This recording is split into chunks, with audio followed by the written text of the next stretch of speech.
Hey guys, what's up and welcome to a new Tesla update video. So I'm making this video a tiny bit earlier before the market closes. The market closes in 5 minutes actually from now. But nonetheless, I don't think a whole lot is going to change other than potentially getting a small rally towards the end. But I think this video, I'll probably still be recording as the market closes so we can double check it anyways. But nonetheless, Tesla ending the day up about 1% today, which is going to leave us at around $680 and about 47.55 cents, something like that, give or take. But nonetheless, a pretty decent day for Tesla. Overall, it was a fairly flat day. Honestly, a pretty boring day for the most part as well. The volume you can see is quite low as well. Like we'll probably at best get to 25 million for the day, which isn't really all that high.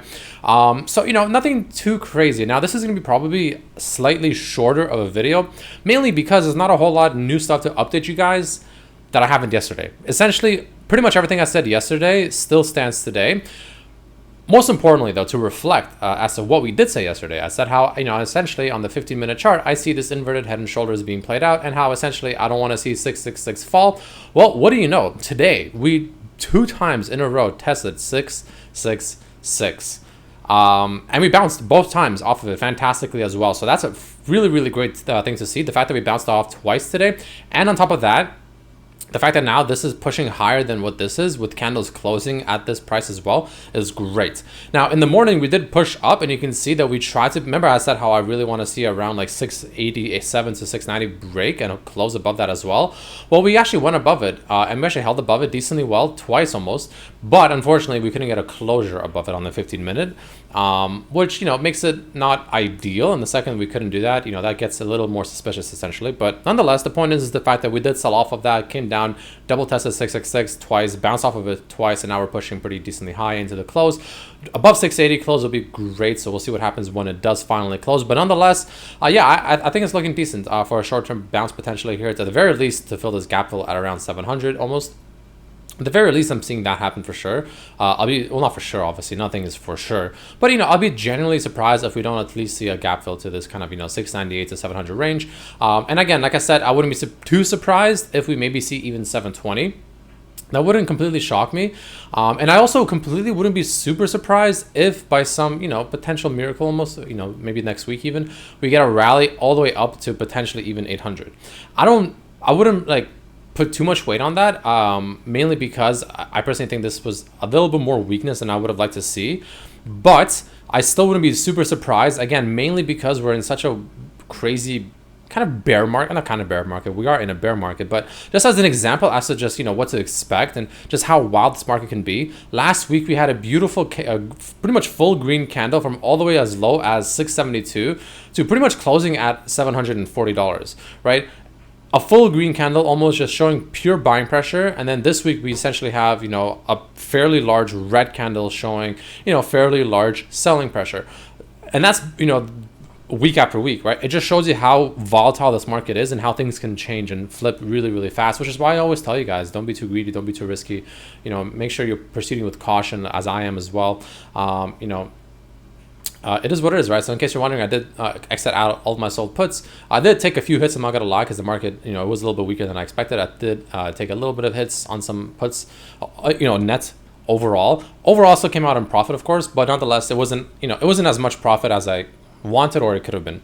Mainly because this was a bit more weakness than I thought we would see, unfortunately. But, you know, can't be always right. You know, it is what it is. Sometimes you got to keep learning.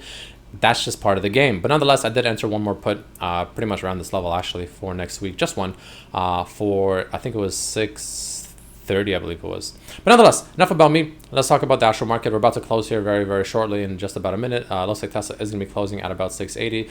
One thing to know, guys, as well, is while I remove the drawings very quickly, is once again, we have yet another candle similar to yesterday's candle where it was just just pretty much a straight up tug of war between the bears and the bulls, showing indecisiveness. But as usual, as I said yesterday, these candles are usually a sign of a potential reversal. Keep in mind, I say potential with this, you know, for a reason. It's not guaranteed. Nothing is guaranteed, but the odds, in my opinion, are favoring a potential small rally, if you will. Maybe even next week, honestly. So keep that in mind. This is usually a bit of a reversal signal. So I wouldn't be surprised if we get a small rally. Again, my current targets, that's, in my opinion, fairly conservative, but, you know, also realistic, is going to be a run up to 700 at least. potentially up to maybe 720. So anywhere between 700 and 720 is my current target. Now the reason is because number one, the gap fill, number two, the reversal signals I just showed you, and the market actually closing. Tesla actually closing at 700 and just shy of 782, which is fantastic, up almost 3%, which is great.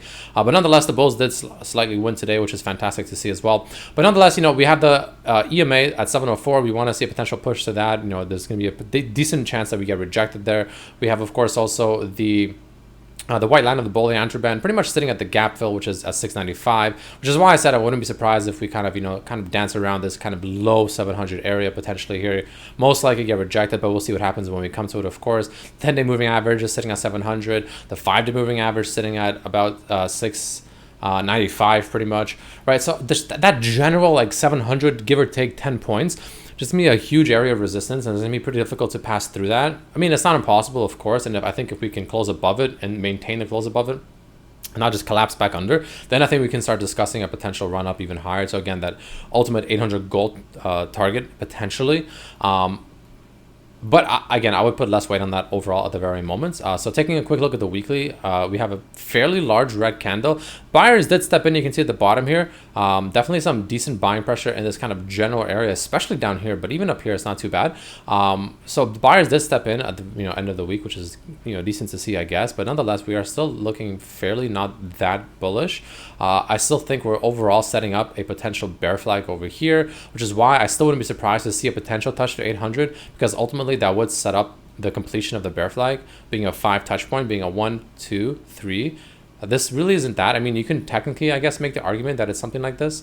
I guess you can technically do that. It'll be more of like a bear, I guess, wedge, if you will. That is possible. So, we'll see what happens with this, of course. But essentially, the way you want to determine if this is going to be a bear wedge or a bear flag is if we do get this rally, which I think we will. And again, I wouldn't be surprised to get 720. But if by the time this rally is done, if we can not break above 730, that's like the ultimate catalyst in my opinion, 730. If we can break above 730, I personally think that this might be a bull flag, and then we actually might potentially run up all the way up to even 800. I wouldn't be surprised to see that. However, if 730 tends to be something that we just don't even touch, let alone break, or break, let alone touch, then this would mean that we're potentially setting up a potential bear pennant over here, which would essentially have the same outcome nonetheless. Regardless of which one it is, the outcome is the same, where I expect it to eventually break to the downside at some point, probably around this kind of 630-ish area. And then once that happens is when I expect a major potential final major drop to happen, down to between 550 to 450. This is like my super duper buy zone right here. This is where I'm gonna this is where I really want to start buying, and I'm trying to be very patient for this. But yeah, that's essentially what I'm currently seeing, guys. The RSI is looking decent, I guess, to say the least. Not the best, not the worst. It's kind of in the middle, right on the little median over here, you can see. So nothing too crazy over there. If we go over to the 1 hour chart, which is of course a decent way to look at things. Overall, it's not looking too bad. I mean, we did set a higher low, but we're setting a lower high. So I would argue that this is most likely going to be more of a bear pennant than a bear flag. So there's definitely a decent possibility that it's going to be something more like this, which in that case will be at a 1, 2, 3, 4. And then we'll see what happens here. This is going to be interesting to see what happens here. This could be a pretty decent determination of what we can see. But yeah, so again, 730, in my opinion, is going to be the ultimate target. If we can break above 730, then we can start discussing 800. But this is going to be really interesting to see. I think next week will be very interesting and really fascinating to see how this plays out. And I think next week, if not next week, the week after for sure, will determine for us not only what kind of bear potential situation or flag or pennant or whatever we're setting up, but also potentially determining how high we can go, and potentially when we can potentially, I just said potentially like 10 times in a row, and when we can probably or possibly look for the breakdown out of this bear flag or pennants to the south, and again going to my ultimate target of 550 to 450 potentially as well. So that's something else to keep in mind, guys. Very, very important. Now taking a look at the RSI here, you can see we are setting up somewhat of a bearish divergence, and the reason that is happening is because the RSI currently made a ultimate lower low over here. You can see at about 24.6, even though the share price only dipped to about, it's kind of like 650s, or not really 650, more like 660-ish area, right? 660, 666, something like that in that area. And we went all the way down here. We are setting up a slight short, very short term bullish divergence, very short term, which is why I wouldn't be surprised to see a rally somewhere around that 700, which I'm like pretty confident we're going to get. However, on the slightly longer time frame, if you look back over here, when we dropped all the way down to this level over here, which was around that 640, 630 area, the RSI was ultimately higher than where we are here, even though the stock price is bouncing higher. So that is a bearish divergence on a slightly longer time frame, which again, what that means essentially is the fact that the overall structure essentially still looks bearish, but the very short-term structure, again, like literally just potentially even next week, looks potentially bullish. Again, probably to that 700, maybe even 720 level, which is what I'm currently expecting, which is why I did sell that one put for around 630 for next week, which, you know, I'm expecting a run up. If it is, then great, I profit off that. If not, well, that's fine.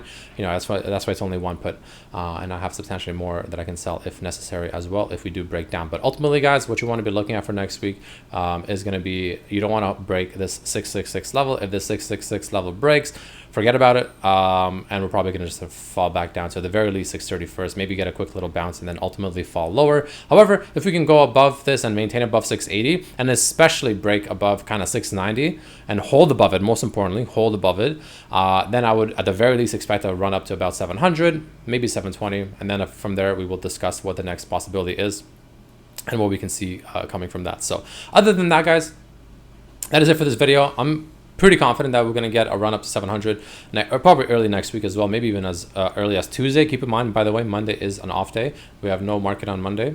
I think it's Independence Day in America or something. I'm in Canada, so.